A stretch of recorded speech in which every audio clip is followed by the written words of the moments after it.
হরে কৃষ্ণ। সকলকে সুস্বাগতম। Let's begin with the Mangalacharan prayers.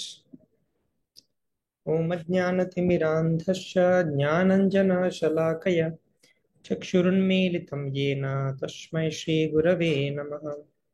Shri Chaitanya Manobhishtam Sthapitam Yena Bhutale Swayam Rupa Kadamahyam Dadati Swapadantikam Vandeham Shri Guru Shri Yuta Padakamalam Shri Gurun Vaishnavamscha श्रीरूपं साग्रजातं सहगना रघुनाथान्वितं तं सजीवं साद्वैतं सावधूतं परिजनसहितं कृष्णचैतन्यदेवं श्रीराधाकृष्णपादान् सहगना ललिता श्रीविशाखान्वितांश्च नमो विष्णुपादाय कृष्णप्रेष्ठाय भूतले श्रीमते भक्तिवेदान्त स्वामिनिति नामिने नमस्ते सारस्वते देवे गौरवाणी प्रचारिणे निर्विशेष शून्यवादी पाश्चात्य देशतारिणे वंशाकल्पतरुभ्यश्च कृपा सिन्धुभ्य एव च पतितानं पावनेभ्यो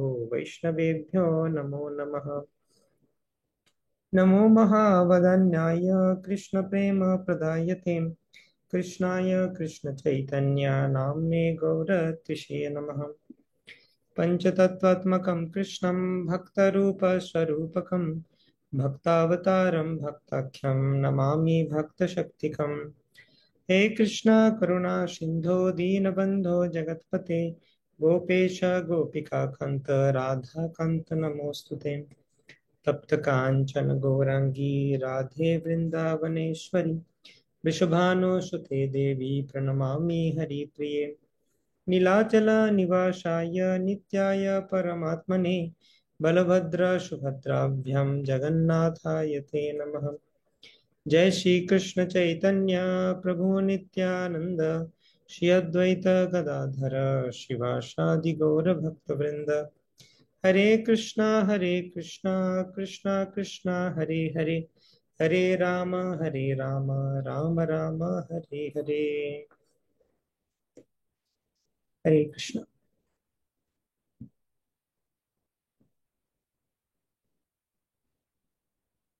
তো আমরা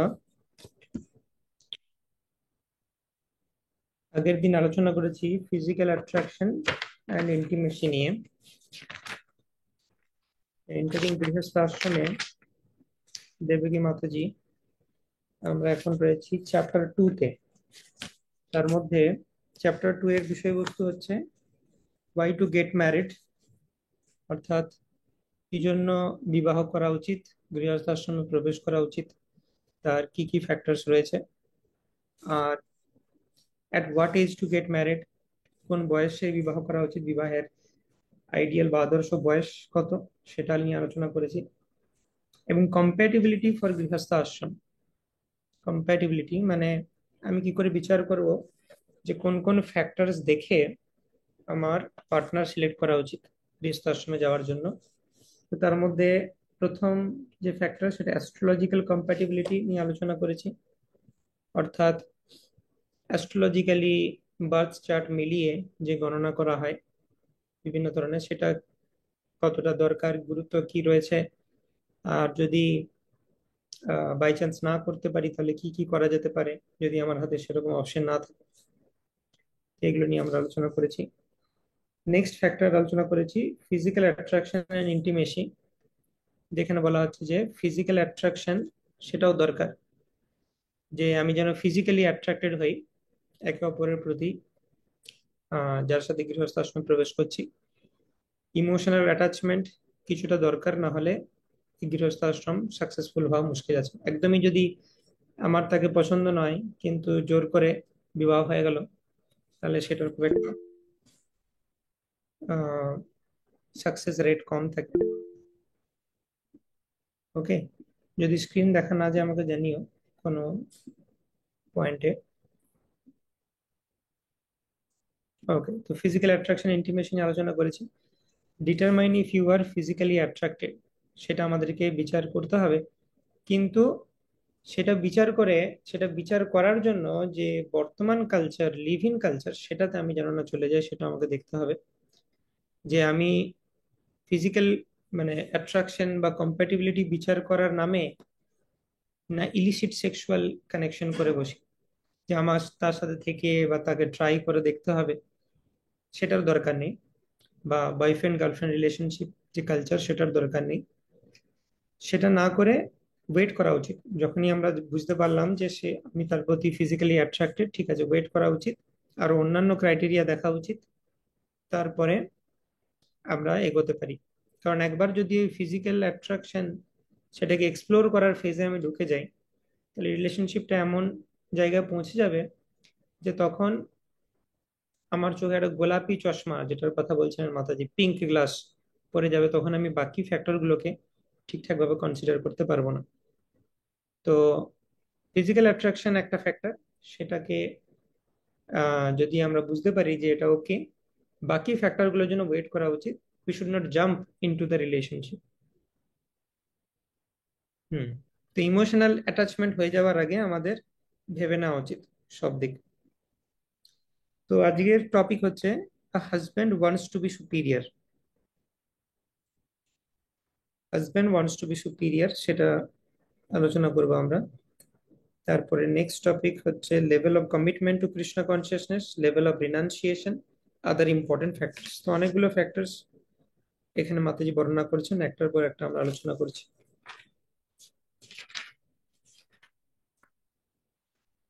ওকে।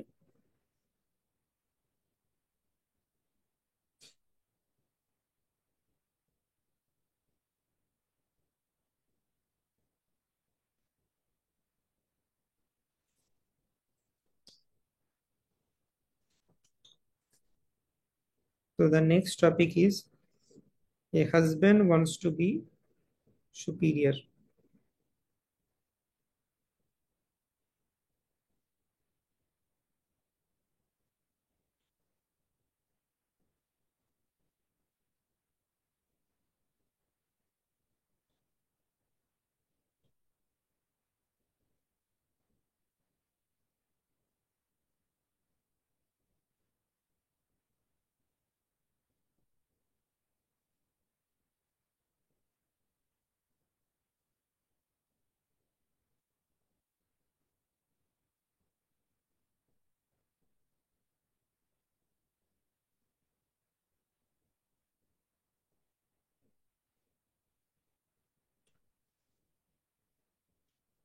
Hmm. The book Spiritual Culture, Krishna's Divine System, offers insights into the male and female natures and their qualities, how both are meant to perfectly complement each other according to Krishna's recommended system. It is striking to observe how Krishna equips the male and female gross and subtle bodies with exactly the required qualities and natures so they can nicely execute their respective roles according to his plan. Krishna's plan and system is irrefutably perfect. তো দেবকী মাতাজির যে বিভিন্ন বইয়ের series আছে, তার মধ্যে এটা হচ্ছে second বই। তো আরেকটা বই রয়েছে যেটা হচ্ছে স্পিরিচুয়াল কালচার, এটাও পড়তে পারো তোমরা।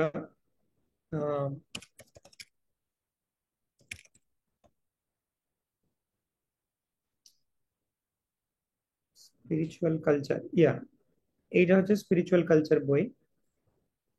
তো এই বইটার মাধ্যমে, এটা হচ্ছে প্রথম বই মাতাজির যে সমস্ত বই রয়েছে তার সিরিজে। আমরা যেটা পড়ছি এন্টারিং গৃহস্থ আশ্রম, এটা হচ্ছে সেকেন্ড। তো এই প্রথম বইটাতে মেল এবং ফিমেল নেচার সম্বন্ধে বর্ণনা করেছে, যে মেলের নেচার কিরকম, ফিমেলের নেচার কিরকম। তো আজকের যে টপিকটা সেটা কাইন্ড অফ সেই বইয়ের থেকে নেওয়া। হুম। তো এটার উপর অলরেডি শুভশ্রী একটা প্লেলিস্ট করেছে, যেটা বৈষ্ণবী ট্রেনিং কোর্সের অন্তর্গত, কিন্তু এটা প্রভুজিতের জন্য রিলেভেন্ট। তো সেই জন্য চাইলে সেটা দেখতে পারো, আমাদের ইউটিউব চ্যানেল রয়েছে বৈষ্ণবী ট্রেনিং কোর্স, সেখানেও পেয়ে যাবে। যদি বইটা না থাকে অডিও শুনে নিতে পারো। তো যাই হোক, সেখানে মাতাজি বলছেন যে মেল এবং ফিমেল নেচার কৃষ্ণ সেভাবে বানিয়েছে, পুরুষদেরকে এক ধরনের কোয়ালিটিস দিয়েছে এবং নারীদেরকে অন্য ধরনের কোয়ালিটিস দিয়েছে, এবং কমপ্লিমেন্টারি। বর্তমান সভ্যতাতে তথাকথিত যে পুরুষ এবং নারী সমান সমান কাজ করবে, কেউ যেন কারোর থেকে পিছিয়ে না থাকে, কিন্তু সিস্টেমটা এরকম নয়। প্রকৃতি মাতা বা কৃষ্ণের অধ্যক্ষতায় মাদার নেচার আমাদেরকে কমপ্লিমেন্টারি রোলস দিয়েছে। মানে কিছু কাজ হাজবেন্ড ভালো করতে পারবে, কিছু কাজ ওয়াইফ ভালো করতে পারবে, যাতে তাদের যুগলবন্দিটা ভালো হয়, সেইটা হচ্ছে উদ্দেশ্য। আমরা অ্যানালজি দিয়েছিলাম যে ফুলের বিভিন্ন পার্ট থেকে, বৃতি, দলমণ্ডল, পুংকেশর চক্র, গর্ভকেশর চক্র, প্রত্যেকটার কিন্তু কাজ আলাদা আলাদা। এই যদি বলে আমরা সবাই সমান হতে চাই, একই কাজ করব, তাহলে কিন্তু ভালো করে ফাংশন করবে না। তো যদি আমি কোনো কিছু না ভেবে আর্টিফিশিয়াল একটা ইকুয়ালিটির পিছনে ছুটে যাই, সেটা মূর্খামি ছাড়া অন্য কিছু নয়। এটা নিয়ে অলরেডি আলোচনা করেছি আমরা। তো সেই জন্য কৃষ্ণের যে সিস্টেম আর কৃষ্ণের যে প্ল্যান, সেটা হচ্ছে পারফেক্ট। আমরা যতটা সেটার সাথে চলতে পারবো, আমাদের জীবন তত ভালো হবে। A man always desires to be in superior position, especially with his wife. Srila Prabhupada describes this in the purport to Srimad Bhagavatam. তো বলা হচ্ছে যে একজন পুরুষের মেন্টালিটি সবসময় হচ্ছে যে আমি সুপিরিয়র পজিশনে থাকবো। হুম। এবং এই মেন্টালিটিটা খুব একটা খারাপ নয়, মানে এটাই হচ্ছে বাই নেচার তাকে এমন ভাবে ডিজাইন করেছে প্রকৃতি মাতা যে তার এই নেচারটা যেন আসে। এবং স্পেশালি সবসময়তেই সে সুপিরিয়র পজিশনে থাকতে চায়, স্পেশালি তার ওয়াইফের রেসপেক্টে সুপিরিয়র পজিশনে সে থাকতে চায়। তো সেই জন্যই বলা হয় যে হাজবেন্ডের আন্ডারে ওয়াইফ থাকছে বা হাজবেন্ডের প্রোটেকশনে ওয়াইফ থাকছে। কোনো একজন মহিলা বা কোনো মাতাজি, সে ইনিশিয়ালি তাকে শাস্ত্রে বলা হয়েছে সবসময়তেই কোনো কারোর প্রোটেকশনে বা কারোর শেল্টারে থাকার কথা বলা রয়েছে। বিবাহের পূর্বে সে পিতার শেল্টারে আছে, বিবাহের পর সে স্বামীর শেল্টারে আছে, এবং ওল্ড এজে তখন সে তার পুত্রের শেল্টারে আছে। তো এই যে ফেমিনাইন এনার্জি, এটা এমন একটা এনার্জি যে এটার প্রোটেকশন দরকার। ঠিক যেমন আমরা ওই ফুলের অ্যানালজিতে বলতে পারি, পুংকেশর চক্র, গর্ভকেশর চক্র কোনো ফুলে ওপেনলি নেকেড পড়ে থাকবে এরকম নয়, যে সমস্ত পোকা, বিভিন্ন কীট পতঙ্গ এসো তুমি আমাকে টর্চার করো, সেরকম নয়। প্রত্যেকটা ফুলেই এই সমস্ত যে রিপ্রোডাক্টিভ পার্টস যেগুলো খুব ইম্পর্টেন্ট, সেগুলো কিন্তু কভার্ড থাকে বা প্রোটেক্টেড থাকে। তো সেই প্রোটেকশনটা হচ্ছে male energy. Male energy protect করে রাখে ফেমিনাইন এনার্জিকে। তো under the protection of male energy, feminine energy কিন্তু অনেক কিছু করতে পারে।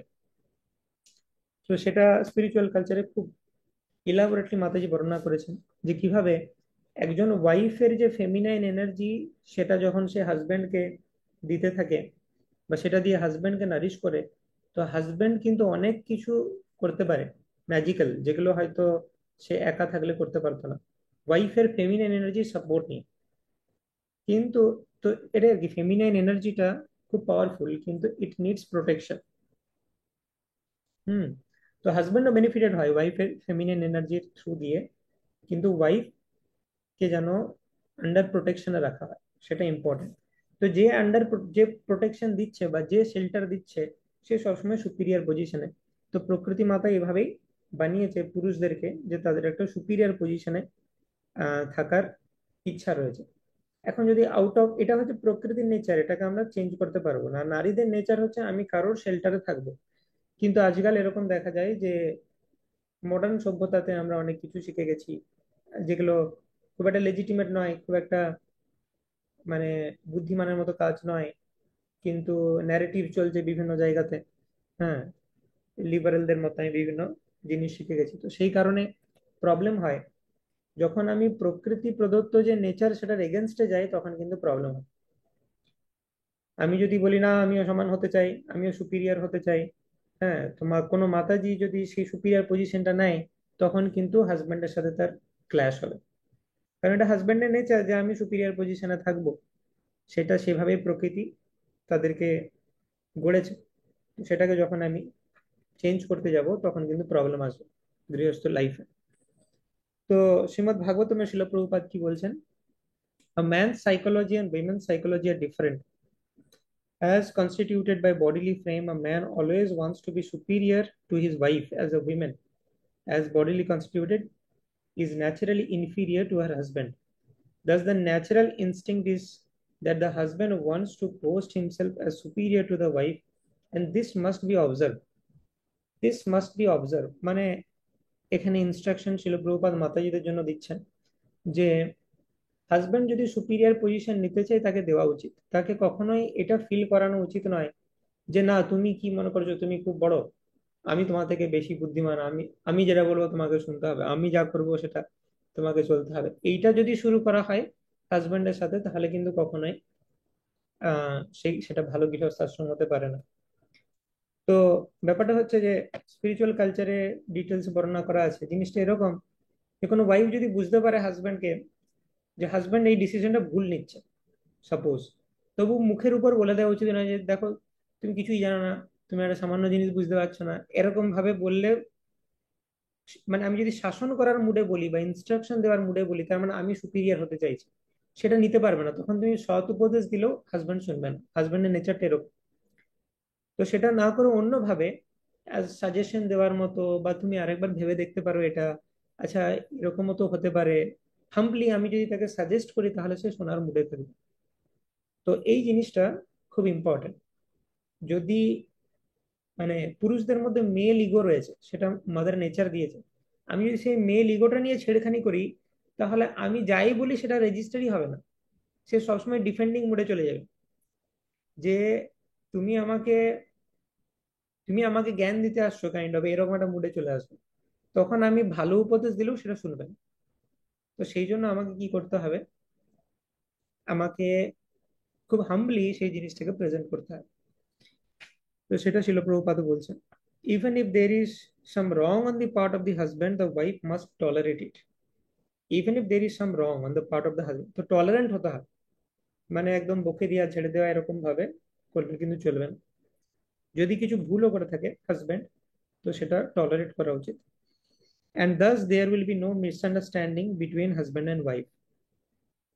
তো বিষয়টা হচ্ছে এটা যে আমি যদি ভালো ব্যবহার করি, ভালো ব্যবহারের মাধ্যমে কিন্তু আহ, যদি আমি হাজব্যান্ডের সাথে ডিল করি তাহলে কিন্তু তাকে বোঝানো সম্ভব।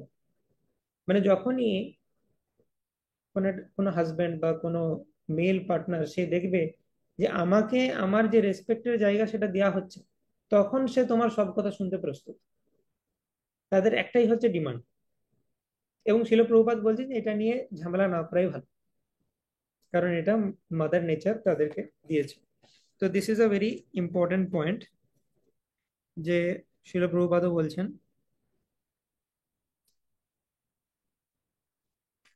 husband wants to be superior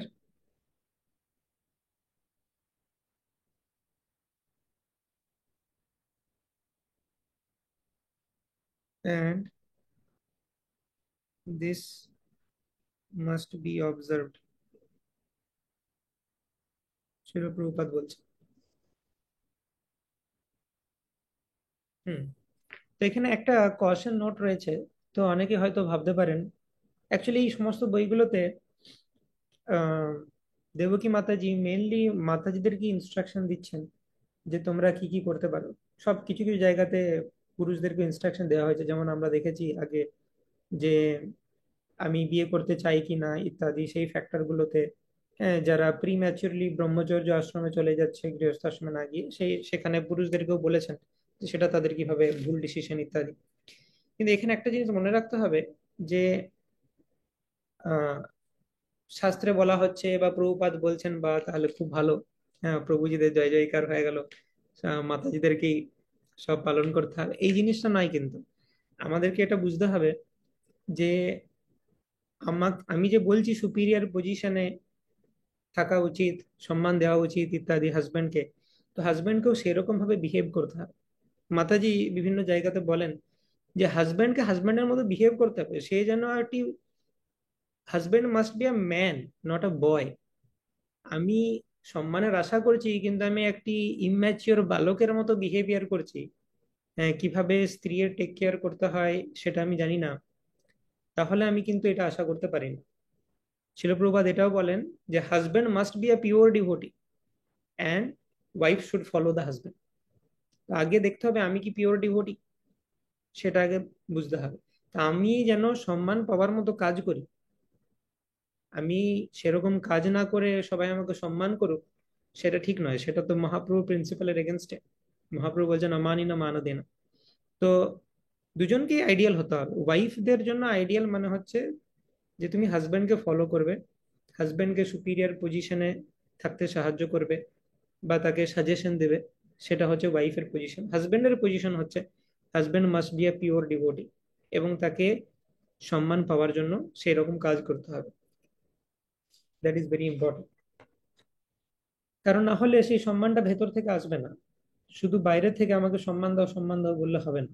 যদি আমি সম্মান পাওয়ার মতো কাজ না করি, তাহলে কিন্তু সেই সম্মানটা ভেতর থেকে আসবে না। তো আমাকে হাজবেন্ডকেও নোট করা উচিত যে কি কি কাজ করলে আমার সেই পজিশনটা মেনটেন থাকবে, যাতে আহ আর্টিফিশিয়ালি আমাকে সম্মান দিতে না হয়, সত্যি যেন সম্মান দেওয়ার যোগ্য আমি সেই পজিশনে যেতে পারি।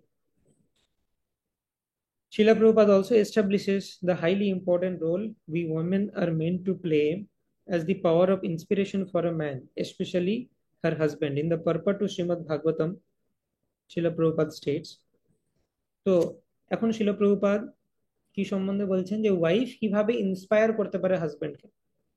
ওয়াইফ তার ফেমিনাইন এনার্জি দিয়ে হাজবেন্ডকে ইন্সপায়ার করতে পারে, যেটার মাধ্যমে হাজবেন্ড অনেক কিছু অ্যাচিভ করতে পারে এই ফেমিনাইন এনার্জির সাহায্য নিয়ে।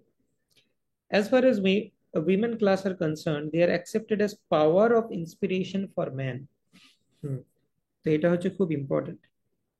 ওয়াইফের যে সাপোর্ট সেটা হাজবেন্ডের জন্য খুব important. Women R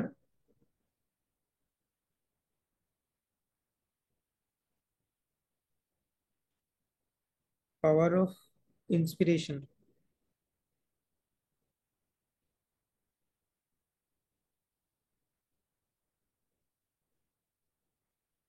for men. আর কি বলছেন শিল প্রভুপাদ বলছেন, women are more powerful than men. Shocking statement. Women are more powerful than men. তো এটা ঠিক নয় যে সবসময় শিলপ্রভুপাদ বা শাস্ত্র আহ প্রভুজিদেরকেই সাপোর্ট করেছেন, এরকম ব্যাপার নয়। শাস্ত্র হচ্ছে ইম্পার্শিয়াল, সে কাউকেই সাপোর্ট করবে না। যার যেরকম নেচার সেটা অনুযায়ী তাকে যেটা করা উচিত সেটা বলতে হবে। এখন মাতাজিদেরকে কেন বেশি বলা হচ্ছে?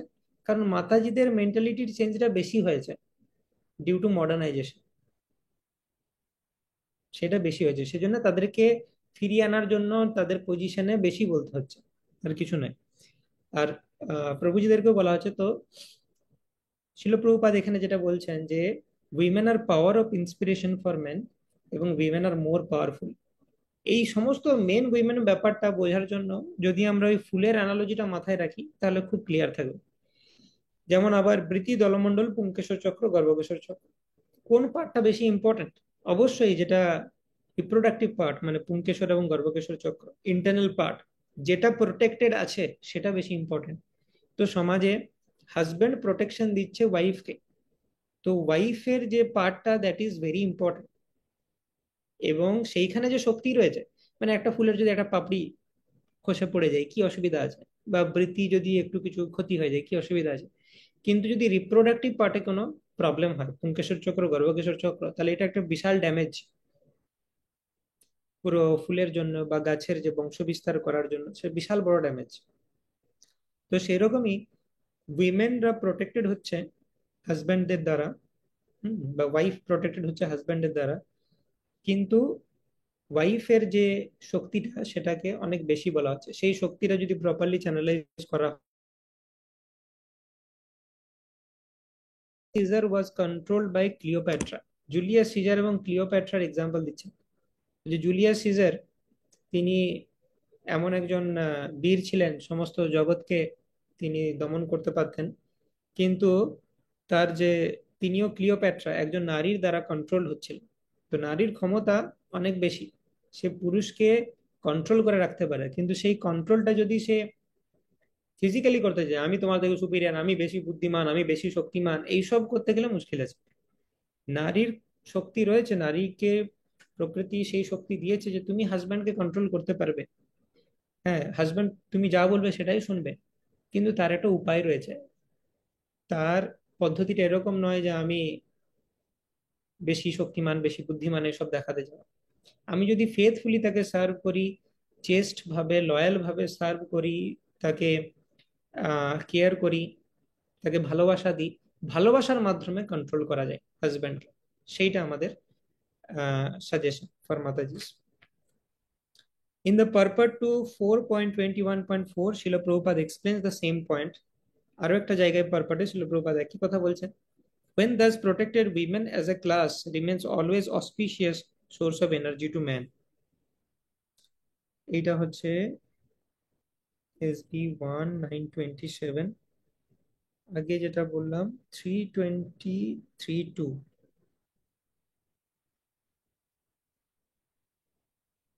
এখন হচ্ছে SB 4.21.4।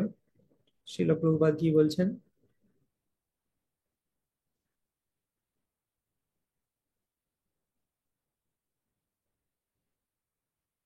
When thus protected, যখন এইভাবে সুরক্ষিত থাকে উইমেন বা ওয়াইফ হাজব্যান্ডের প্রোটেকশনের আন্ডারে থাকে,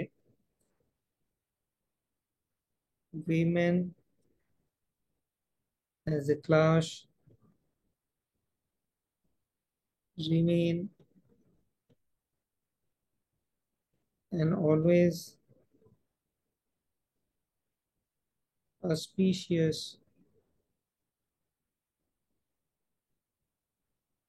source of energy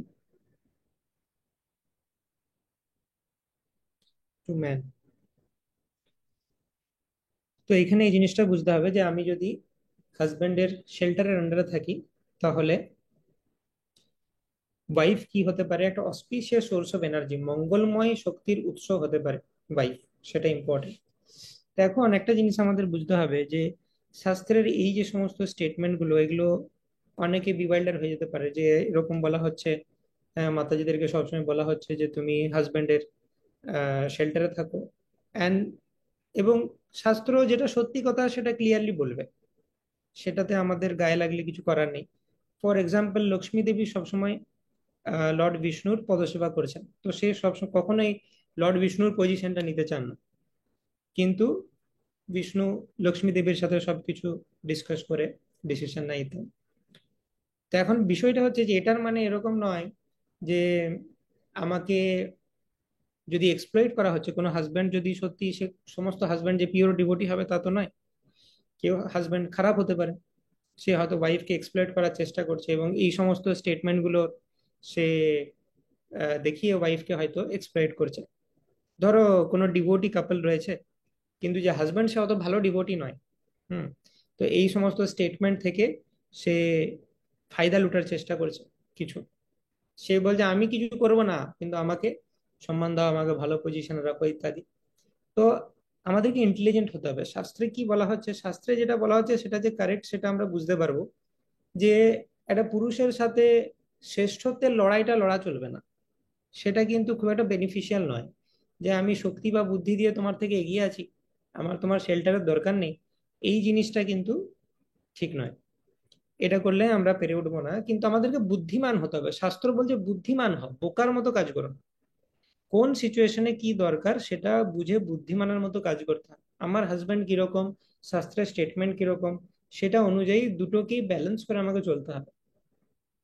ঠিক আছে? এবং এটা যদি আমরা নিজেরা না করতে পারি, তাহলে বৈষ্ণবদের সাথে, যারা ম্যাচিওর বৈষ্ণব তাদের সাথে ডিসকাশন করা উচিত যে শাস্ত্রে তো এরকম বলা হচ্ছে, কিন্তু আমার হাজবেন্ড অ্যাকচুয়ালি এরকম করে। কারণ প্রত্যেকের আলাদা আলাদা কেস হতে পারে। হ্যাঁ। তো এগুলো পার্সোনাল ডিসকাশন কিছু দরকার থাকতে পারে। শাস্ত্রে একরকম ভাবে বর্ণনা করা হচ্ছে, সমস্ত কেস অ্যানালিসিস করা তো সম্ভব নয়।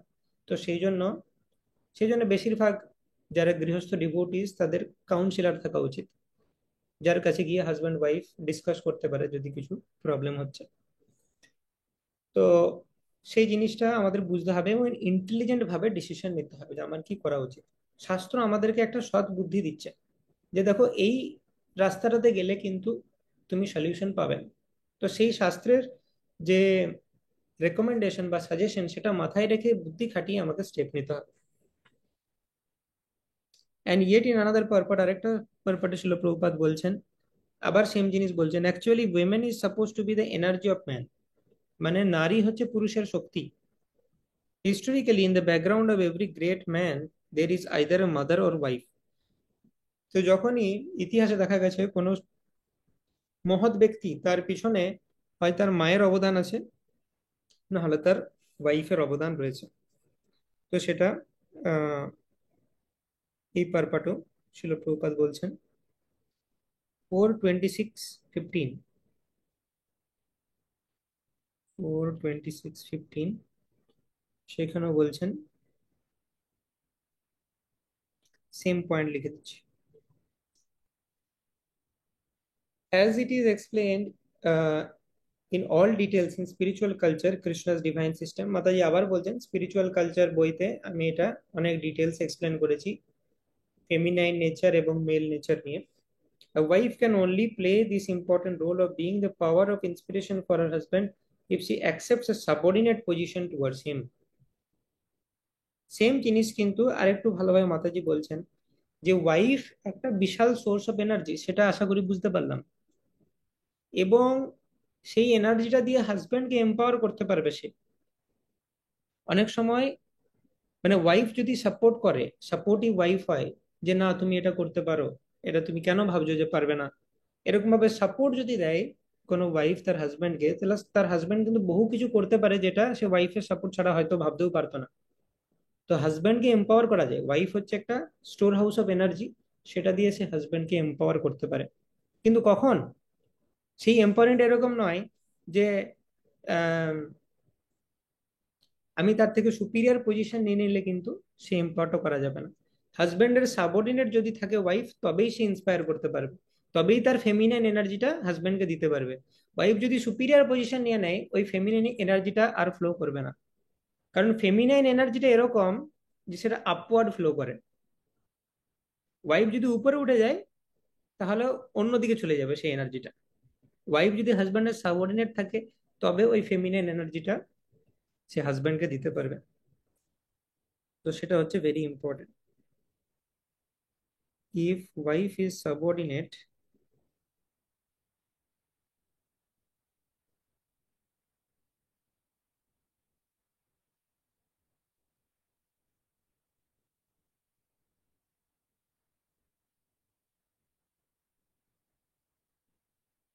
feminine energy empowers husband.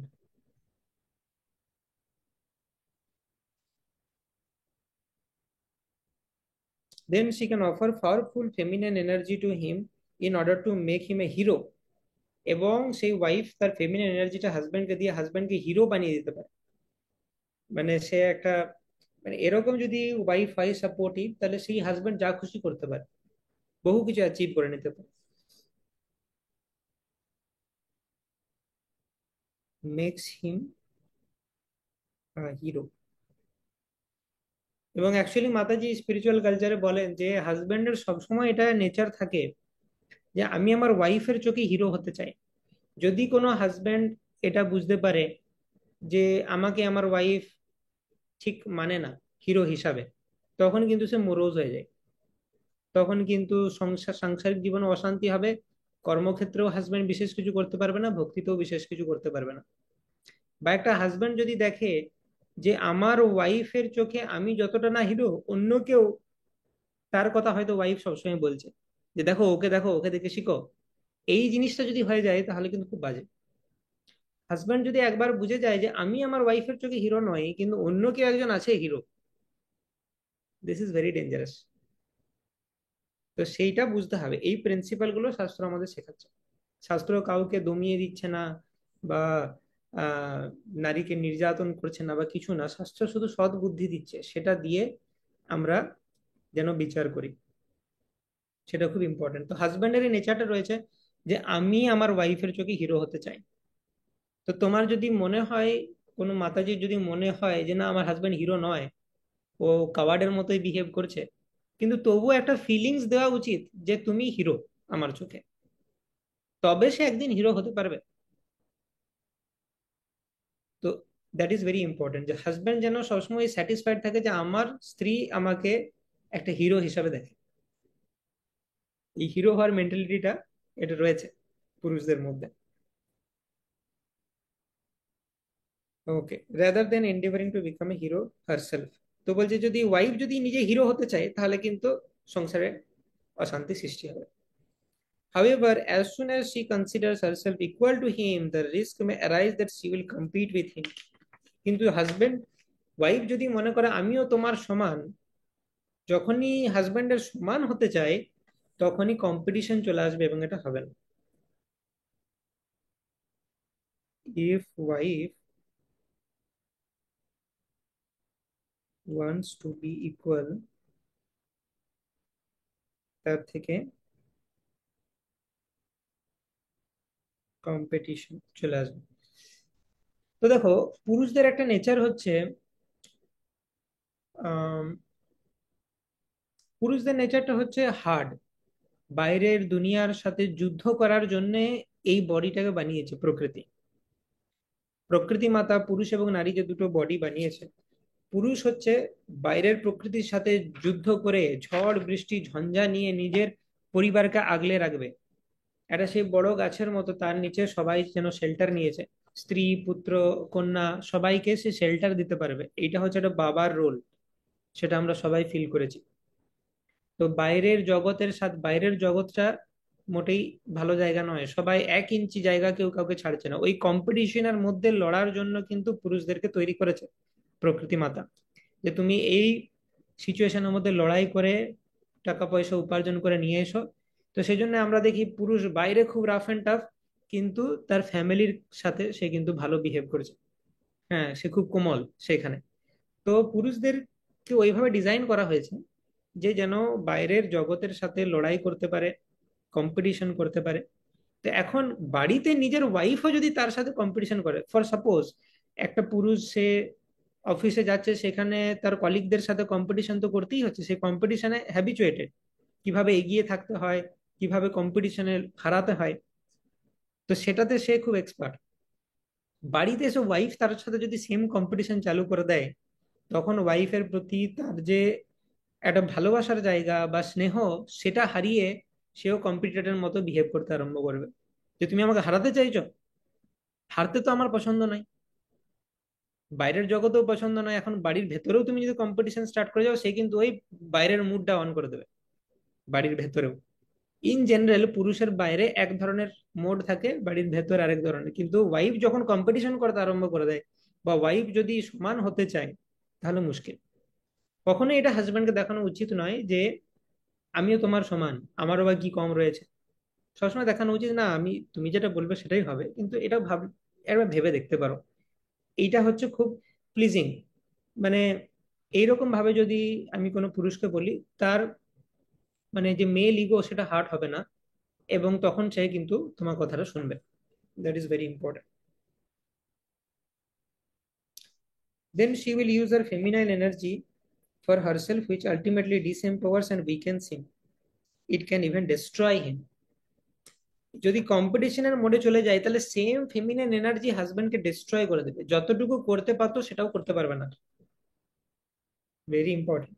যদি ওয়াইফ ইকুয়াল হতে যায় কম্পিটিশন, সেখান থেকে ফেমিনাইন এনার্জি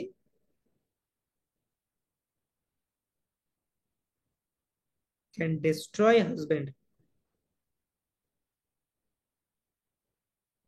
মানে সে সব দিক থেকে বিধ্বস্ত হয়ে যায়। সে যখন এটা মেনে নেয় যে আমার ওয়াইফ আমাকে ভালো চোখে দেখে না, হ্যাঁ, সে সে তখন বুঝে নেয় যে এই জগতে আমার কেউ নেই, সেরকম আমাকে কেউ বুঝে না।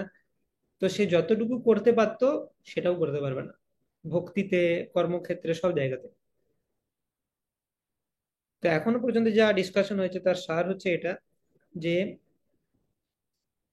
যে উইমেন, তাদের মধ্যে ফেমিনাইন এনার্জি রয়েছে প্রচুর, এবং উইমেনের শক্তি অনেক বেশি। সেই শক্তিটা যদি প্রপারলি চ্যানেলাইজ হয়, তাহলে হাজব্যান্ডকে এম্পাওয়ার করতে পারে। আর যদি সেটা ঠিকমতো চ্যানেলাইজ না হয়, তাহলে হাজব্যান্ডকে ডিস্ট্রয়ও করে দিতে পারে। তো এটা হচ্ছে বিষয়। Ideally the husband should B, তো এখানে কিছু কিছু বিষয় বলেছেন মাতাজি, যে হাজব্যান্ডের কিরকম কোয়ালিটি থাকা উচিত।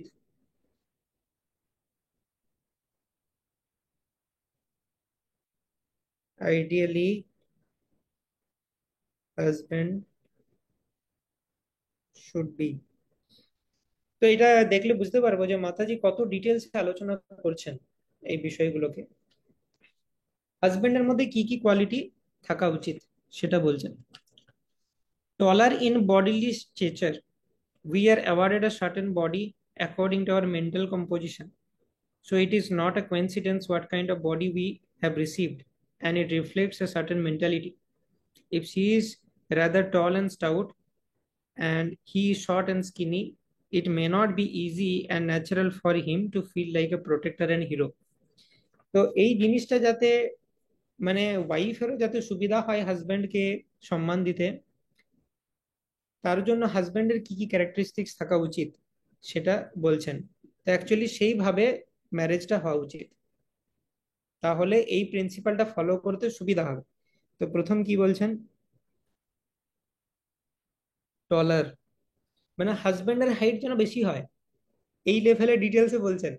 মানে এটা সবসময় সত্যি নয়, এরকম হতে পারে যে কোনো মাতাজির হাইট বেশি তার হাজবেন্ড থেকে, কিন্তু তবুও সাবমিসিভ, কিন্তু ইন জেনারেল সেই জন্য দেখবে আগেকার দিনে এই ব্যাপারটা দেখা হতো যে হাজবেন্ড যেন টলার হয় তার ওয়াইফের থেকে, তাহলে কি হবে। হ্যাঁ, মানে ফর এক্সাম্পল, যে ওয়াইফ যদি বুকের হাইট হয় তাহলে বুঝতে পারবে যে হ্যাঁ ইয়েস, আমার হাজবেন্ড আমাকে প্রোটেক্ট করছে, সেই ফিলিংসটা আসবে। ইয়েস, এই জিনিসগুলো ইম্পর্টেন্ট, সেজন্য মাতাজি লিখছে। তো টলার ইন বডিলি স্ট্রাকচার। সেকেন্ড হচ্ছে ওল্ডার ইন এজ, বয়সও যেন একটু বেশি হয়, তাহলে কি হবে, সম্মান দিতে সুবিধা হবে, আমার সুপিরিয়র। এই ফ্যাক্টর গুলো থাকলে মাতাজির সাবঅর্ডিনেট পজিশন নিতে সুবিধা হয়, সেটা ইম্পর্টেন্ট। সব জায়গাতে এক্সেপশন থাকতে পারে, কিন্তু দিজ আর জেনারেল ক্রাইটেরিয়া বলা হচ্ছে। এগুলো কোনো ফ্যাক্টরটা এমনও হতে পারে, কোনো কাপল রয়েছে যাদের ক্ষেত্রে এই কোনো ক্রাইটেরিয়া স্যাটিসফাই হয় না, কিন্তু ওয়াইফ খুব সাবমিসিভ, খুব সাবঅর্ডিনেট, সুন্দর চলছে তাদের গৃহস্থাশ্রম, হতে পারে। কিন্তু ইন জেনারেল এই ক্রাইটেরিয়া গুলো বিচার করা উচিত বিবাহের পূর্বে, যাতে ওয়াইফের সুবিধা হয় হাজবেন্ডকে সম্মান দিতে। Again, if she is 5 years older than him, it may be difficult for him to establish himself as a more experienced person. বলছে মাতাজির বয়স যদি প্রভুর থেকে 5 বছর বেশি হয়, তাহলে সে প্রভুর ক্ষেত্রে অসুবিধা হবে নিজেকে প্রমাণ করতে যে আমি এক্সপিরিয়েন্সড। হ্যাঁ, পুরুষ নিজেকে সুপিরিয়র পজিশনে রাখতে চায়, কিন্তু সে যদি 5 বছরের ছোট হয় মাতাজির থেকে, তাহলে কি করা হবে এই জিনিসটা, সেটা বলছে। By nature girls mature much earlier than boys, specially if they grew up in Krishna consciousness. যদি কৃষ্ণ কনসিয়াস পরিবারে কোনো মাতাজি বড় হয়, তাহলে সে এমনিতেই প্রভুর থেকে বেশি ম্যাচিওর হয়। কম বয়সেই সে প্রায় 12-13 বছর বয়সেই মা হওয়ার মতো, ওয়াইফ হওয়ার মতো মেন্টালিটি চলে আসে। কিন্তু ছেলেদের ম্যাচিওর হতে 25 বছর টাইম লাগে। 25 বছরের আগে তাদের কিন্তু হাজবেন্ডের মতো ভাবটা আসে না। তো সেই জিনিসটা ইম্পর্টেন্ট। তো এমনিতেই মেয়েরা আগে ম্যাচিওর হয়ে যায়, তার উপর যদি মেয়ের বয়সও বেশি হয়, তাহলে প্রবলেম হবে। তাহলে সেই মেয়ে অনেক বেশি ম্যাচিওর হয়ে যাবে, আর দেখা যাবে যে হাজবেন্ড সে বাচ্চা ছেলের মতো বিহেভ করছে এখনো। তাহলে তার বিহেভিয়ার দেখেই মাতাজির মনে হবে যে এ তো বাচ্চা ছেলে, আর এর কথা আমি কি শুনবো। এই সেটা তোমার মা ছেলে রিলেশনশিপের মতো হয়ে যাবে কাইন্ড অফ, আমাকে যেন বেবির মতো নার্চার করতে হচ্ছে হাজবেন্ডকে। তখন হাজবেন্ড বলে যে ফিলিংসটা আমার প্রোটেক্টর, আমার প্রবলেমস তার কাছে নিয়ে যাব, সে আমাকে সলিউশন দেবে, এই ব্যাপারটা আসবে না। A girl may be ready to become a wife and mother at the age of 18, whereas a boy is still kid at that age. 18 বছর বয়সে একটা পুরুষ, সে তখনও শিশু, বাচ্চাদের মতো ব্যবহার তার। কিন্তু 18 বছর বয়সের একজন মাতাজি, সে কিন্তু ম্যাচিওর, মা, মা হয়ে বাচ্চা মানুষ করার মতো সিচুয়েশনে সে পৌঁছে যায়। He is not ready to take the responsibilities of a husband or father, but simply wants to have fun and play around. তো 18 বছর বয়সে তার মজা করব, ফান করব, হ্যাঁ, একটু প্রেম করব, এরকম ধরনের মেন্টালিটি। তার যে হাজবেন্ড হয়ে আমি ওয়াইফের দায়িত্ব নেব, এই দায়িত্ব বোধটা তার মধ্যে জাগরিত হবে। তো এখানে হাজবেন্ডদেরকেও বলা হচ্ছে যে আমাকে হাজবেন্ডের মতো হাজবেন্ড হতে হবে, হ্যাঁ, এরকম নয় যে আমি সবকিছু ওয়াইফের উপর ছেড়ে দেবো ইত্যাদি। তো ফর এক্সাম্পল, আমাকে খুব ম্যাচিওর হতে হবে যেন আমি সবকিছু হ্যান্ডেল করতে পারি, একজন আইডিয়াল হাজবেন্ড হিসাবে কাজ করতে পারি। যে এবং গৃহস্থালীর সমস্ত কাজ হাজবেন্ডেরও জানা উচিত। যদি কোনোদিন বাই চান্স ওয়াইফের অসুবিধা হয়, আমি যেন আমার জব, গৃহস্থ মানে গৃহস্থালীর সমস্ত কাজ সব চালিয়ে নিতে পারি। তবে না ওয়াইফ রিলাই করতে পারবে যে হ্যাঁ দেখো, একদিন যদি আমার অসুবিধা হয় ও কিন্তু চালিয়ে নিতে পারে। তখন একটা রেসপেক্ট আলাদা লেভেলে চলে যায়। তো এরকম নয় যে ও আমি গৃহস্থাশ্রমে প্রবেশ করবো, একজন ওয়াইফ আসবে যে খুব সাবমিসিভ, সব কাজ করে দেবে আমার। ছোটবেলায় যেমন মা আমাকে সব করে দিত, বড় হয়ে ওয়াইফ আমার সব করে দেবে, আমি ওরকম বাচ্চাই থেকে যাব না, সেরকম নয়। আমাকে, আমি সব পারি, কিন্তু ওয়াইফ যখন আছে বাড়িতে, সে করে বাড়ির কাজগুলো। কিন্তু তার যদি কোনো অসুবিধা হয়, আমি যেন সেই রোলটা নিতে পারি। সবকিছু জানা উচিত, A to Z। বাইরের কাজ, ঘরের কাজ, সমস্ত কিছু। প্রচারও জানতে হবে, রান্না করতেও জানতে হবে, কিভাবে একটা প্রোগ্রাম অর্গানাইজ করতে হবে সেটাও জানতে হবে, ভগবানের সেবা করতেও জানতে হবে, বাসন ধুতেও জানতে হবে, ঘর ক্লিন করতেও জানতে হবে, সমস্ত কাজ করতে জানতে হবে। সেটাও একটা অ্যাসপেক্ট অফ ম্যাচিউরিটি। তো সেইভাবে হাজবেন্ডকেও আইডিয়াল হওয়া উচিত।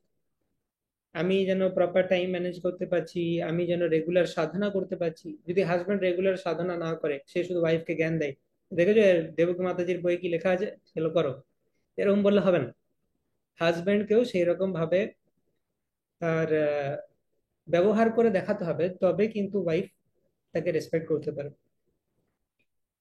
The husband may easily be 5 to 10 years older, even up to 15 years, especially if they are both young.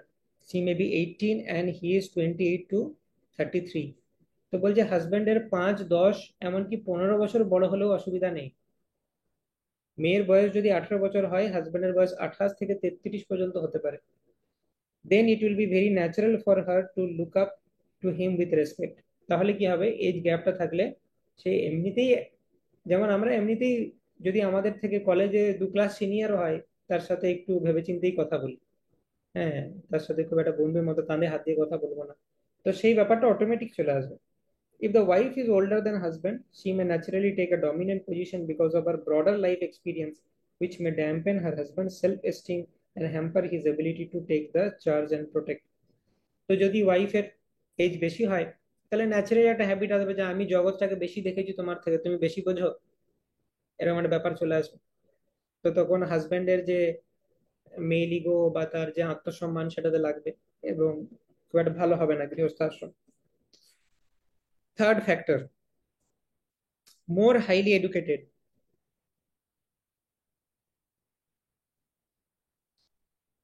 হাজবেন্ডকে, হাজবেন্ডের এডুকেশনাল কোয়ালিফিকেশন বেশি হলে ভালো। কেন? তার কারণ হচ্ছে, যদি রিভার্স হয়, যে ওয়াইফ যদি বেশি এডুকেটেড হয়ে যায়, তাহলে প্রবলেমটা হচ্ছে যে সে এটা ভাবতে পারে যে আমি তোমার থেকে বেশি পড়াশোনা করেছি, আমি এটা জানি, তুমি বেশি বুঝো, বাস, তাহলে মুশকিল হয়ে যাবে। তো সেই জন্য ideally husband should be more highly educated. Just minute, এটা আপডেট হচ্ছে না কোনো কারণে।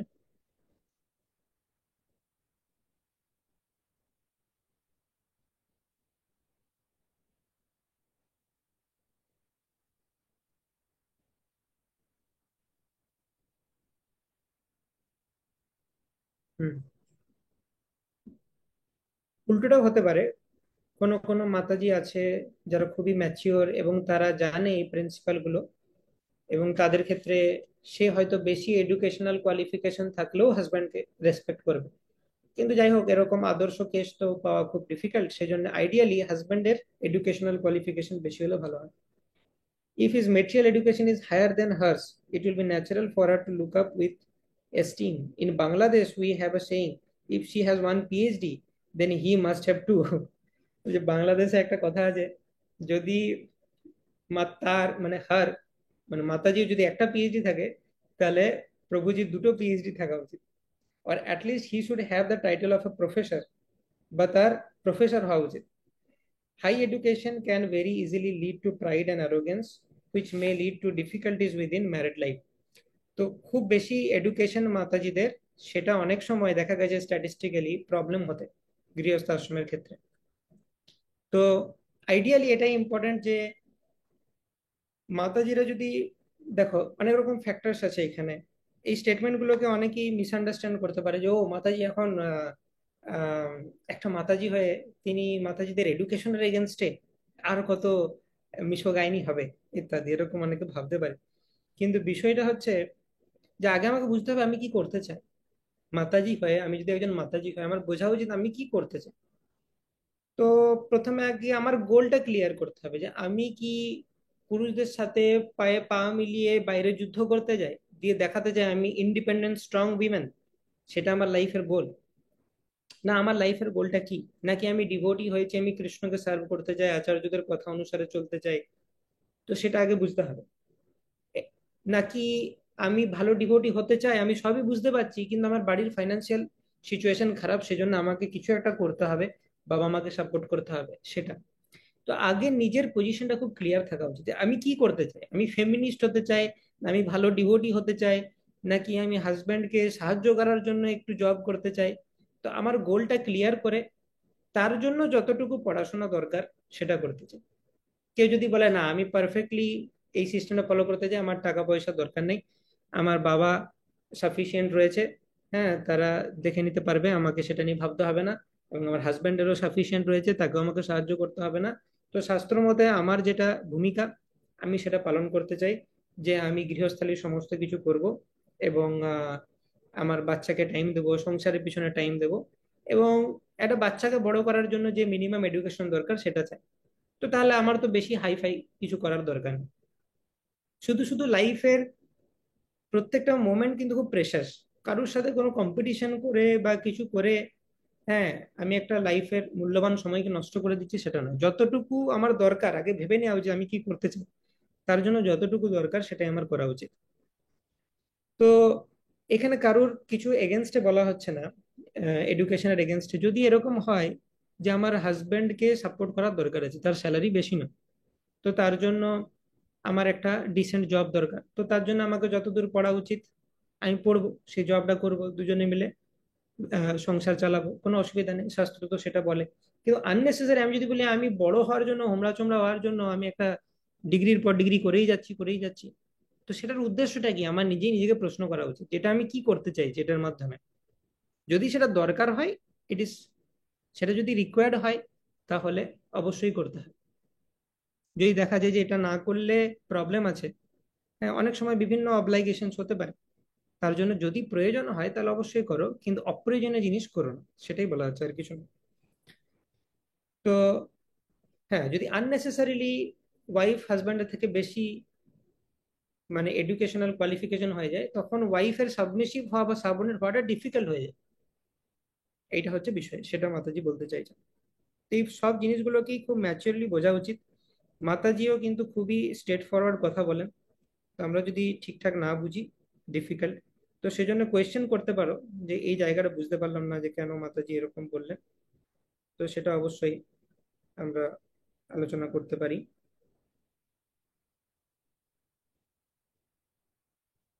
ওকে, তো আহ, হুম, ফোর্থ ফ্যাক্টর হচ্ছে স্পিরিচুয়ালি মোর ম্যাচিওর।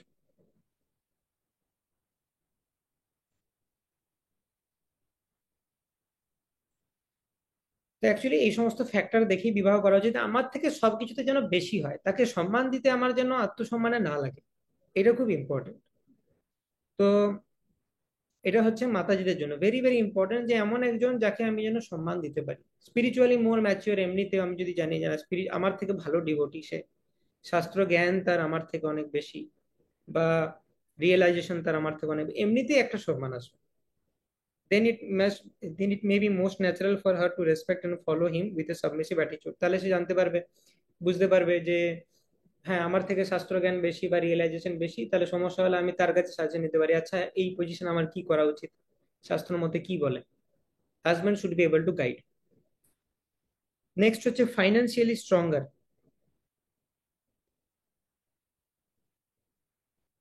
ফাইন্যান্সিয়ালি স্ট্রঙ্গার, আইডিয়ালি মেয়েদের কাজ করার দরকার না হলে কাজ না করাই ভালো। কারণ বাইরের জগতের সাথে যুদ্ধ করার জন্য ফিমেল বডিটাকে বানানো হয়নি। দরকার থাকলে অবশ্যই করতে হবে, সেটার এগেনস্টে কেউ নয়। সেটা না করলে প্রবলেম, কারোর যদি দেখা যায় হাজব্যান্ডের স্যালারি কম, সে যদি এই জব না করে তাহলে আজকালকার যুগে চালানো মুশকিল। সেই প্র্যাকটিক্যাল ফ্যাক্টরস গুলো ভাবতে হবে, কিন্তু সেটা দরকার না থাকলে মাতাজিদের জন্য পজিশন আইডিয়াল হচ্ছে যে জব করার দরকার নেই কোনো। কারণ বাড়িতেও প্রচুর ব্যাপার রয়েছে, বাড়িতে এত কাজ থাকে, এবং বাচ্চা হয়ে যাওয়ার পর আরো কাজ বেড়ে যায়, যে একজনকে ফুল টাইম সেবা করতে হয়। সেখানে গৃহস্থ আশ্রমের মধ্যে এত সেবা আছে, একজনকে ফুল টাইম থাকতে হয়, না হলে কিন্তু সেটা ঠিকঠাক ভাবে ম্যানেজ করা মুশকিল আছে। আর যদি সেটা সম্ভব হচ্ছে না, তাহলে ভালো আন্ডারস্ট্যান্ডিং দরকার হাজব্যান্ড ওয়াইফের মধ্যে, যে আমরা শেয়ার করে নেবো। ওয়াইফকেও যদি বাইরে কাজ করতে হচ্ছে কোনো কারণে, হয়তো তাদের ফাইন্যান্সিয়াল স্টেবিলিটি ভালো নেই, তখন হাজব্যান্ডকেও বাড়ির কাজে পার্টটেক করা উচিত। এমন নয় যে ওয়াইফকে বাইরেও কাজ করতে হবে, ঘরেও কাজ করতে হবে, আর হাজব্যান্ড আমি সোফাতে পা তুলে বসে থাকবো, শুধু বাইরের কাজটি করে এসে আমি নিজেকে বিশাল ভাববো, সেটা নয়। ভালো আন্ডারস্ট্যান্ডিং দরকার তখন। তো যাই হোক, হাজব্যান্ড ওয়াইফ দুজনকেই যদি কাজ করতে হয়, হাজব্যান্ড কে অ্যাটলিস্ট ফাইন্যান্সিয়ালি স্ট্রঙ্গার হওয়া উচিত, বা তার স্যালারি বেশি হওয়া উচিত আইডিয়ালি। তাহলে কি হবে, ওয়াইফের তাকে রেসপেক্টফুলি দেখতে সুবিধা হবে। না হলে কি হতে পারে, মডার্ন মেন্টালিটি আমাদেরকে গ্রাস করতে পারে, যে সংসারে কার কন্ট্রিবিউশন বেশি। ধরো কোনো ঝগড়া হলো, ওয়াইফ বলতে পারে আমি বেশি কন্ট্রিবিউট করি, তুমি একদম চুপ থাকবে, বাস হয়ে গেল। সেখানে তোমার গৃহস্থ আশ্রম বলে আর কিছু রইলো না। তুমি জিতে গেলে হাজব্যান্ডের সাথে ব্যাটেলে, খুব ভালো, কিন্তু গৃহস্থ আশ্রম বলে আর কিছু রইলো না। That's the thing. তো সেই জন্য এই জিনিসগুলো দরকার। এগুলো সবই এক্সেপশন হতে পারে সেই সমস্ত ম্যাচিওর মাতাজিদের জন্য, যারা এগুলো না হলেও হাজব্যান্ডকে সম্মান দিতে পারে। তাদের জন্য এগুলো প্রবলেম হবে না, কিন্তু বাকিদের জন্য বা ইন জেনারেল এটা ফলো করা উচিত। A man receives inspiration when serving as a breadwinner, especially when his wife and children depend on him for maintenance. By nature, he takes great satisfaction in what he contributes materially and spiritually to the welfare of his family. It is this masculine identity that links him to his wife and children and gives him a sense of pride and accomplishment in his manhood. তো একজন পুরুষ যদি bread winner হয়, মানে সংসারের সবার মুখে খাবার তুলে দিচ্ছে সে, এটা তার ক্ষেত্রে একটা বিশাল স্যাটিসফ্যাকশন, যে আমি একটা পুরুষের মতো কাজ করছি। সেইখানে আইডিয়ালি এটা যদি হয় যে ওয়াইফ আর চিলড্রেন তার উপর ডিপেন্ডেন্ট, তাদের মুখে অন্ন তুলে দেওয়ার জন্য অন্নদাতা হিসাবে সে যদি সেই পজিশনটা পায়, তাহলে সে খুব স্যাটিসফাইড হয়। কিন্তু if a wife earns just as much or even more, it may undermine his role as a guardian. যদি দেখা যায় যে ওয়াইফের স্যালারিও সেম বা তার থেকে বেশি, তখন হাজব্যান্ড ইনফিরিয়রিটি কমপ্লেক্সে চলে যায়, যে আমি তো আর এই যে সংসারটা তার গার্জিয়ান হচ্ছে না। তো তখন সে প্রবলেম শুরু করে দেয়, হাজব্যান্ড ইনফিরিয়রিটি কমপ্লেক্সে চলে যেতে পারে। নেক্সট পয়েন্ট হচ্ছে ফ্রম হায়ার প্যারেন্টেজ।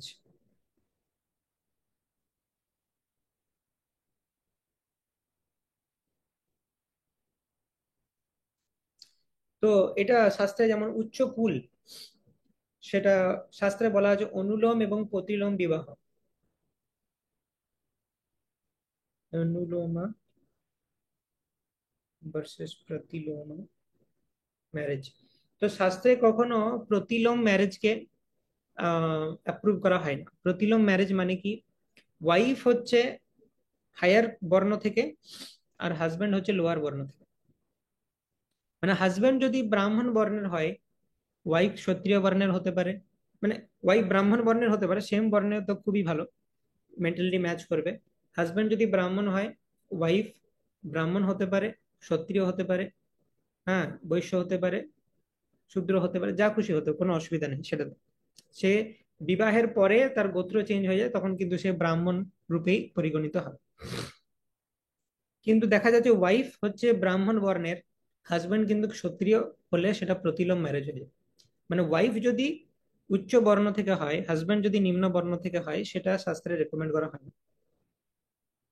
তো এটা কেন এখানে বলা হবে, দেখেছো মেয়েদের প্রতি কিরকম ব্যাপারটা? সেরকম নয়। গৃহস্থ আশ্রমের সিক্রেট ডিপেন্ড করে যদি তুমি হাজবেন্ডকে রেসপেক্ট করতে পারো। এগেন, ওয়াইফ যদি আবার ঝগড়ার মাঝে বলে আমি ব্রাহ্মণ তুমি ক্ষত্রিয়, জানো শাস্ত্র মতে আমরা হায়ার পজিশনে, বাস, সে কোনো প্রবলেম। তো দ্য হোল সায়েন্স ইজ যে ওয়াইফ হিসাবে আমি হাজবেন্ডকে কতটা সম্মান দিতে পারছি তার উপর গৃহস্থ আশ্রমের সুখ নির্ভর করবে। তো তুমি যাতে সুখে থাকো সেই জন্যই বলা হচ্ছে এই কথাগুলো। এগুলো তোমার উপর কোনো মানে রাগ নেই কারোর, মুনি ঋষিদের ভগবানের, যে তোমাকে সবসময় নিচু পজিশনে দেখানো হচ্ছে, এরকম নয় ব্যাপারটা। Don't be motivated by modern যা কিছু চলছে, সমস্ত কিছু কলিযুগের রাক্ষসের মতো সিভিলাইজেশন, তাদের খপ্পরে যেন না পড়ি। শাস্ত্র, তারা বোঝাবে শাস্ত্র হচ্ছে তোমার শত্রু, দেখো শাস্ত্রে কি বলা হচ্ছে, মেয়েদেরকে কত নিচু দেখানো হচ্ছে।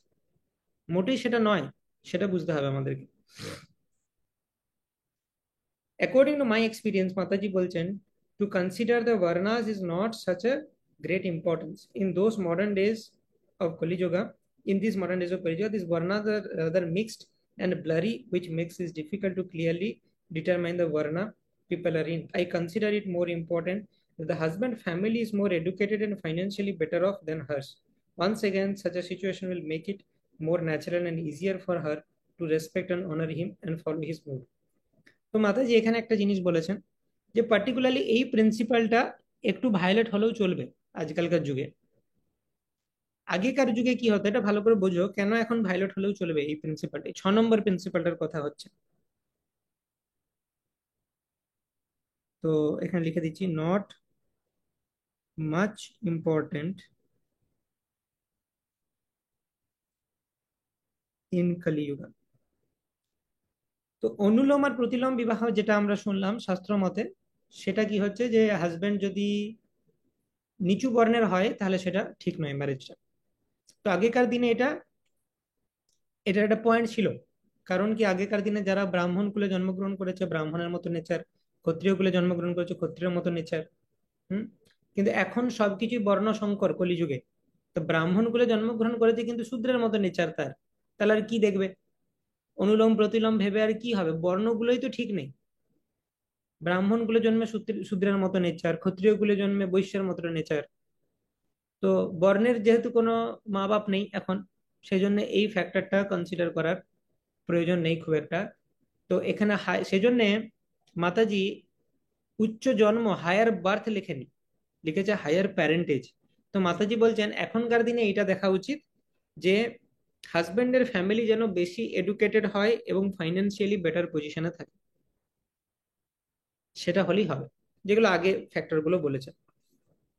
If she comes from a wealthy and aristocratic family but he comes from a simple working class background, মাতাজি বলছেন সেটা যদি না হয়, মনে করো হাজবেন্ড যে সোজা শ্রমিক ক্লাসের লেবার ক্লাসের, আর যে ওয়াইফ সে খুব উচ্চ অ্যারিস্টোক্রেটিক কোনো ধনী বণিক পরিবার থেকে আসছে, তখন কিন্তু সমস্যা হবে। সে কথায় কথায় হাজব্যান্ডকে কথা শোনাবে যে তোমার আর কি ক্ষমতা আছে জানো, আমার বাবা এই, আমার বাবা ওই, এইসব বলবে, বাবার সাথে কম্পেয়ার করবে হাজব্যান্ডকে। ঠিক আছে। তো এইগুলো যেগুলো মাতাজি বলছে, আমরা যদি মডার্ন চিন্তা ভাবনার দ্বারা এফেক্টেড না হয়ে থাকি বা একটু ব্রড মাইন্ডেড হয়ে জিনিসটাকে চিন্তা করি, তাহলে বুঝতে পারবো মাতাজি 100% ঠিক কথা বলছে, এগুলো সবই হয় মাতাজি যা যা বলছেন। So the relationship may be unbalanced since she may not feel genuine admiration for him.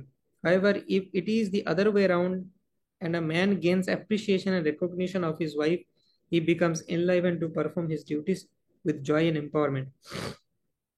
কিন্তু এরকম যদি হয়ে যায় যে হাজবেন্ড সে খুব নিচু ক্লাস থেকে আসছে বা শ্রমিক ক্লাস থেকে আসছে, কিন্তু মাতাজি উচ্চ ক্লাস থেকে, তাহলে হাজব্যান্ড আবার ইনফিরিয়রিটি কমপ্লেক্সে চলে আসবে। কিন্তু উল্টোটা যদি হয়, হাজব্যান্ডের স্ট্যান্ডার্ডটা বেশি, আহ মানে বাপের বাড়ির স্ট্যান্ডার্ড থেকে শ্বশুর বাড়ির স্ট্যান্ডার্ডটা বেশি, সেইখানে আমি আমার একজন মাতাজির পক্ষে হাজবেন্ডকে সম্মান করতে সুবিধা হবে বেশি। যে এই হাজবেন্ড আমার যেটা করছে আমার বাপের বাড়িতেও কাউকে দেখিনি তো এতটা অ্যাকমপ্লিশ করতে, তাহলে আমার হাজবেন্ড অনেক বেশি সুপিরিয়র, সেই সম্মানটা করতে সুবিধা হবে। In this regard, nationality may also play a role. After all, it is not a coincidence in which part of the world a soul takes birth. Some countries have a higher standards of living and thus considered to offer a birth with better karma. Hence, if a man is born in such a country, his wife may find it easier to respect and admire him. তো এখানে মাতাজি cross country রিলেশনশিপের কথা বলছেন, যেখানে husband একটা country থেকে বা wife আরেকটা কান্ট্রি থেকে। তো সেখানেও বলছেন যে কিছু কিছু দেশকে এরকম মানা হয় উন্নত দেশ। তো হাজবেন্ড যদি কোনো একটা উন্নত দেশ থেকে হয়, তাহলে ওয়াইফের তাকে রেসপেক্ট করতে সুবিধা হবে। তো সেটা আমাদের ক্ষেত্রে হয়তো খুব একটা অ্যাপ্লিকেবল হবে না, কিন্তু ইন জেনারেল ইসকনের জন্য অ্যাপ্লিকেবল।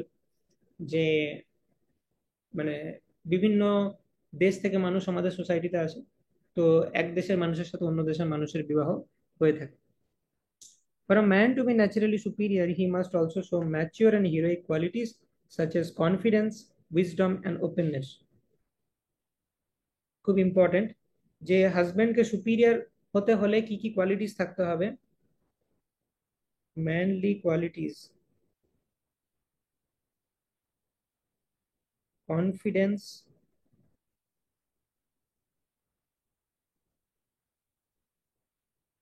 Wisdom, openness. সংকীর্ণ মানসিকতা থাকা চলবে না, ব্রড মাইন্ডেড হতে হবে, সেটা হচ্ছে ওপেননেস। উইজডম মানে নলেজ থাকতে হবে, শাস্ত্রের নলেজ বা জগৎ সম্বন্ধে নলেজ তার থাকতে হবে। অ্যান্ড কনফিডেন্স মানে সবসময় সেই জন্য আত্মবিশ্বাস থাকে। সে ওয়াইফ হয়তো তার কাছে কিছু নিয়ে গেল, কি জানি কি হবে, হতেও পারে নাও পারে, এরকম যদি মিনমিন করে তাহলে মুশকিল আছে।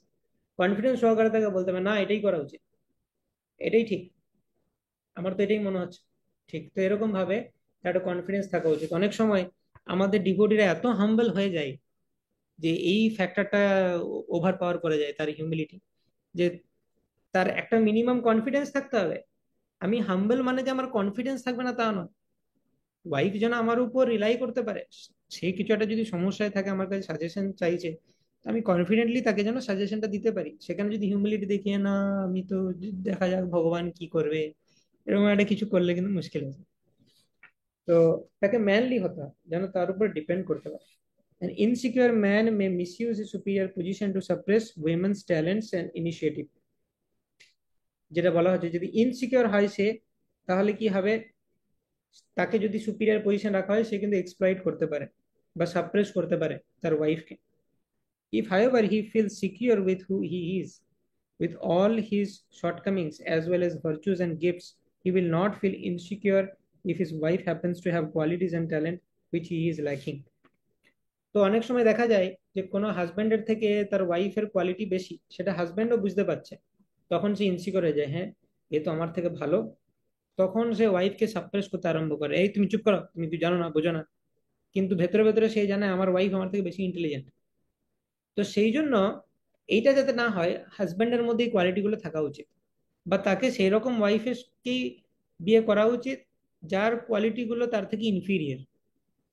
যদি ওয়াইফের কোয়ালিটি হাজবেন্ডের থেকে বেশি হয়ে যায়, তখন হাজবেন্ডও ইনসিকিউর হয়ে যাবে আর ওয়াইফও তাকে রেসপেক্ট করতে পারবে না, সেটা ঠিক হবে না। A hero can recognize the value power in others and even inspire them further without feeling threatened. তো যে প্রকৃত হিরো হবে, সে ওয়াইফের কোয়ালিটি গুলোকে সাপ্রেস করবে না, সে ওটাকে ইন্সপায়ার করবে। আর নিজে যদি কেউ কাওয়ার্ড হয়, তাহলে অন্যের মধ্যে যদি ভালো কোয়ালিটি দেখে তখন তার হিংসা হবে, যে এর এর আমার থেকে ভালো কেন। ধরো কোনো একটা জিনিস ওয়াইফ খুব তাড়াতাড়ি বুঝতে পারছে, হাজবেন্ড বুঝতে পারছে না, তখন কিন্তু হাজবেন্ড ইনসিকিউর হয়ে যেতে পারে। তো হাজবেন্ডকে নিজেকে হিরো হওয়া উচিত, তার মধ্যে ভালো কোয়ালিটি থাকা উচিত, তবে সে ওয়াইফের কোয়ালিটি গুলোকে অ্যাপ্রিসিয়েট করতে পারে। নাহলে ওয়াইফের ভালো কোয়ালিটি থাকলে আর হাজবেন্ড যদি কাওয়ার্ড হয়, তাহলে সে ওটাতে হিংসা করবে ওয়াইফকে। He does not feel powerless in the company of such women. তো এটা আরেকটা জিনিস important for main.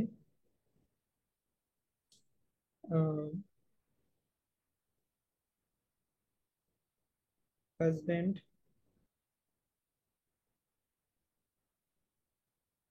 should be real hero with manly qualities.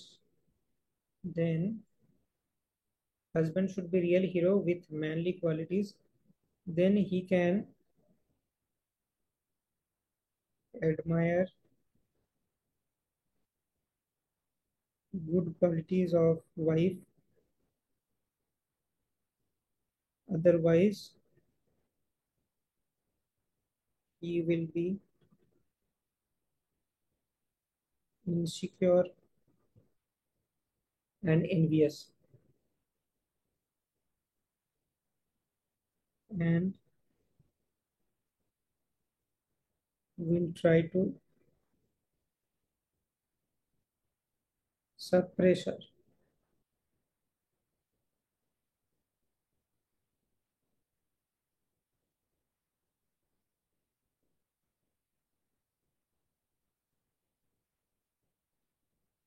Hmm. A man must be genuinely mature to respect wife's power and intelligence and feel inspired by those qualities. If he is insecure, he may feel jealous of her. হিংসা হতে পারে. His superiority also manifests in how well he can tolerate his wife's limitation and faults. If he is not secure and confident in himself, the lack of maturity may irritate him more and more. একটা পুরুষের সে কতটা superior তার আরেকটা পরিচয় হচ্ছে যে ওয়াইফের মধ্যে কিছু ভুল ত্রুটি থাকলে সে কতটা সহ্য করতে পারছে, নাকি সে শুধুতেই ইরিটেট হয়ে যাচ্ছে। যদি সে তার মানে সে ধীর নয়, শুধুতেই যদি ইরিটেট হয়ে যায় তাহলে মুশকিল আছে। তাহলে সে কিন্তু এগুলো সব হাজবেন্ডের জন্য, হাজবেন্ডের এই সমস্ত কিছু করা উচিত সম্মান অর্জনের জন্য। তুমি মুখে আমাকে সম্মান দাও বললে চলবে না। তো মাস্ট টলারেট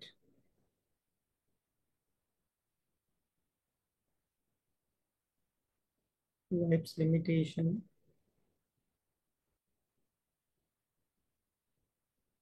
মানে যদি সামান্য একটু ভুল করছে, সে দিন রাত ওয়াইফকে বকা ঝকা করছে, সেটা কিন্তু একটি ভালো হাজবেন্ডের লক্ষণ নয়।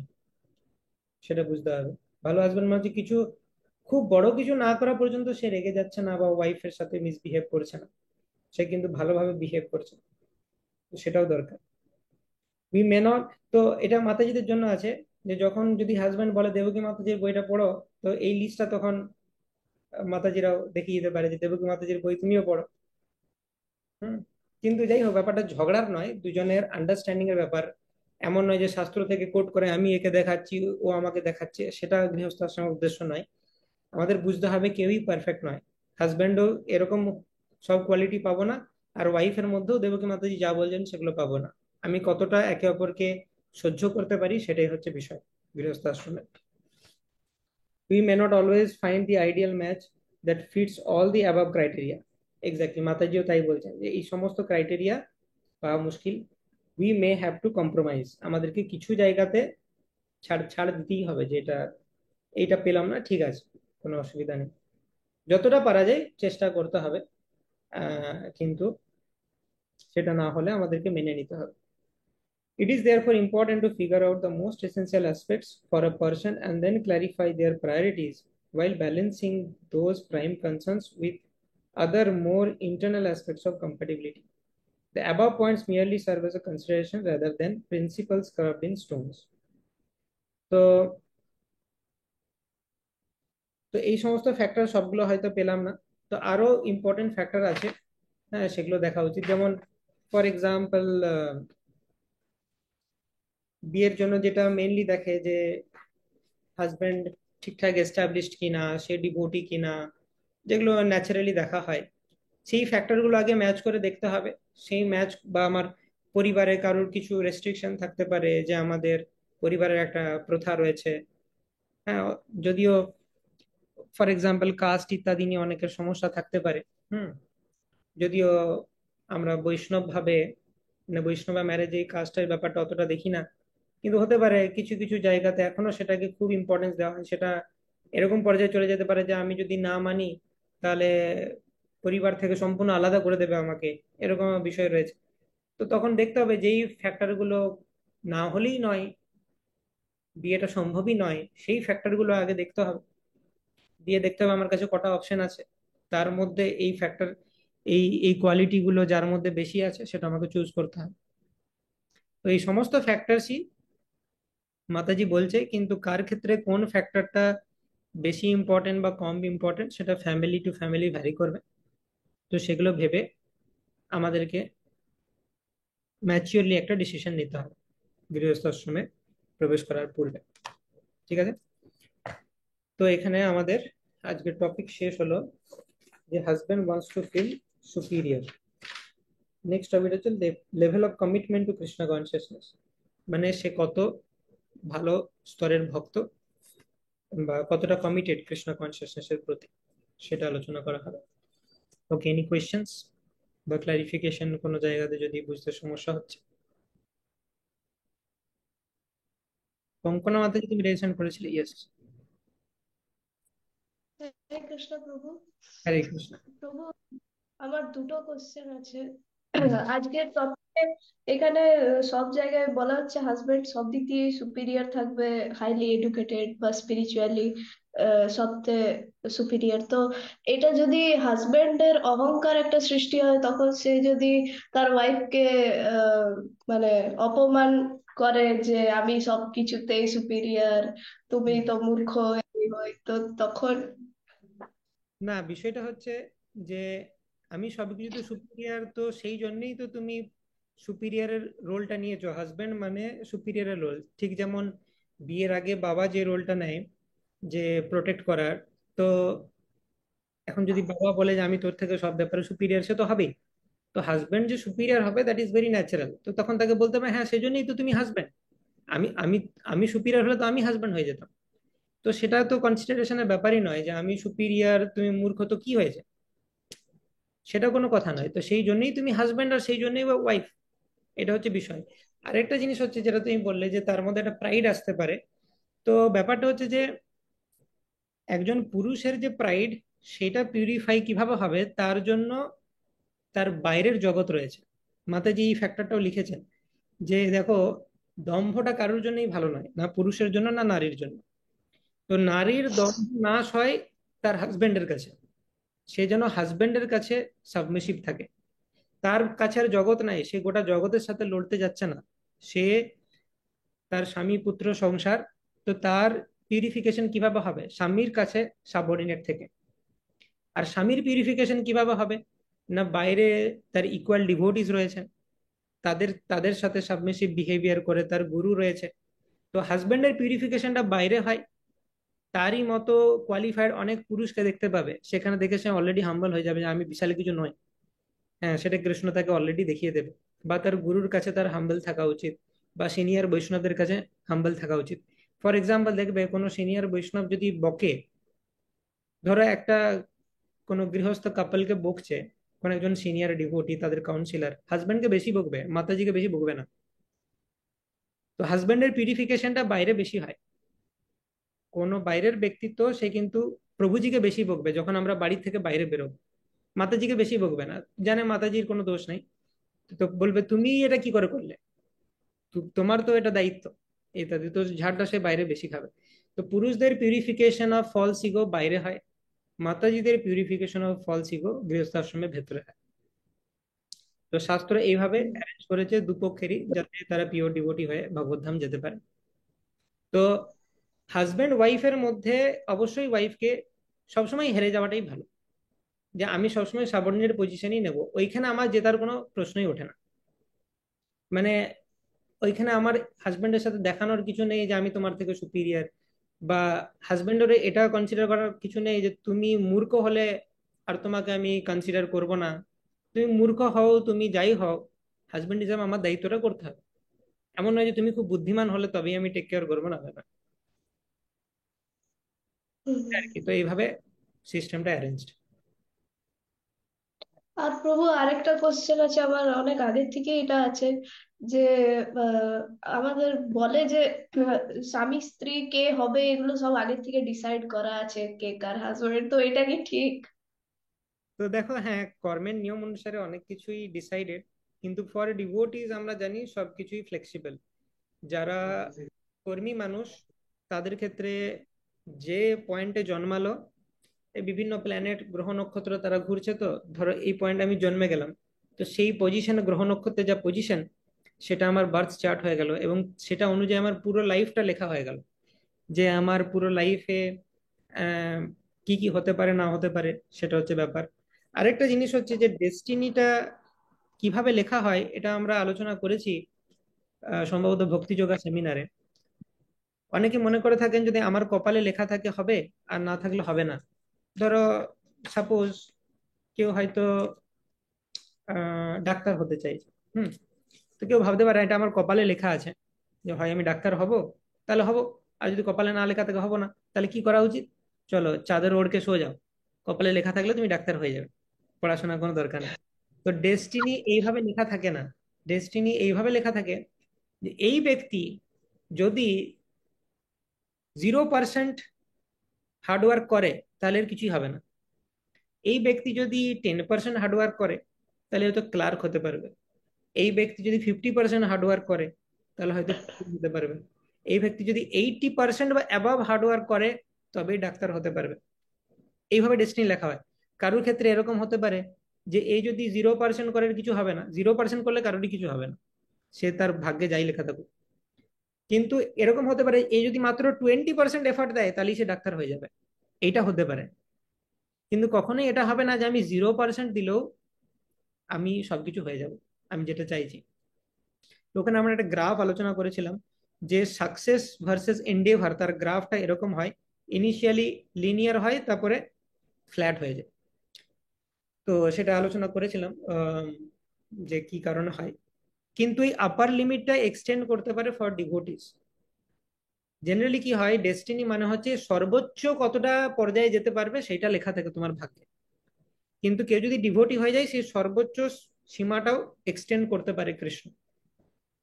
ডিভোটিদের জন্য সবকিছুই কন্ট্রোল বাই কৃষ্ণ। তো যখনই কেউ মেটেরিয়ালিস্টিক ব্যক্তি হয় তার হয়তো অনেক কিছু ফিক্স হয়ে থাকতে পারে, যেমন বার্থ, কবে মৃত্যু হবে সেটাও ডিফাইন্ড, বা মানে তার কতগুলো দিন রয়েছে তার হাতে, এভরিথিং ইজ ডিফাইন্ড। বা কিরকম ব্যক্তির সাথে বিবাহ হবে সেটাও ডিফাইন্ড। কিন্তু ডিভোটিদের জন্য সবকিছুই ফ্লেক্সিবল, কৃষ্ণ চাইলে চেঞ্জ করতে পারে।